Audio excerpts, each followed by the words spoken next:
Hello guys, இன்றைக்கி நாம் சிம்பிளாக ஒரு சிக்கன் கறி எப்படி பண்ணலான்னு பார்க்க போகிறோம். சிம்பிள்னா இதை வைக்கிறதுக்கு ஜஸ்ட் 10லேருந்து 15 நிமிஷம் தான் ஆகும்.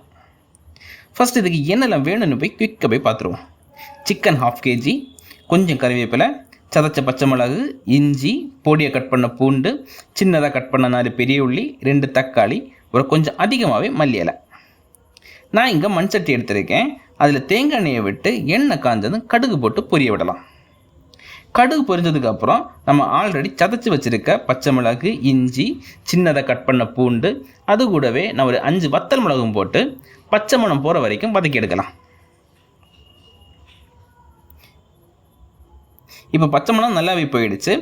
இப்போ நம்ம ஆல்ரெடி கட் பண்ணி வச்சுருக்க பெரிய உள்ளியை போட்டு கலர் சேஞ்ச் ஆகிற வரையும் வதக்கலாம்.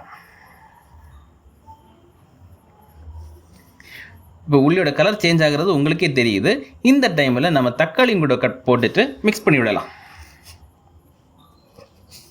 இனி மசாலா: 1 டேபிள் ஸ்பூன் கரம் மசாலா, மிளகு பொடி, மல்லிப்பொடி, 1 டீஸ்பூன் மஞ்சள் பொடி எடுத்துருக்கேன். இதை ஆல்ரெடி மிக்ஸ் பண்ணி வச்சுருக்கேன்.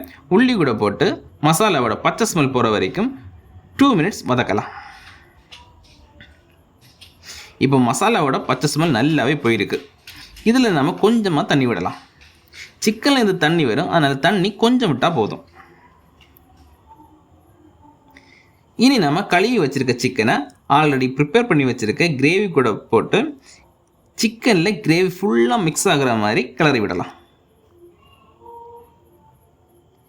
இனி நம்ம சிக்கனை ஒரு 10 நிமிஷம் மூடி போட்டு வேக விட வேண்டியதான். ஓகே, இப்போ 10 நிமிஷம் ஆகிருக்கு. சிக்கன் சூப்பராகவே குக் ஆகிருக்கு. இனி நம்ம ஆல்ரெடி கட் பண்ணி வச்சுருக்க மல்லி இலையை மலைசாரல் போல் அது மேலே தூவிட்டு ஒரு 1/2 லெமனும் கூட பிழிஞ்சு விடுவோம்.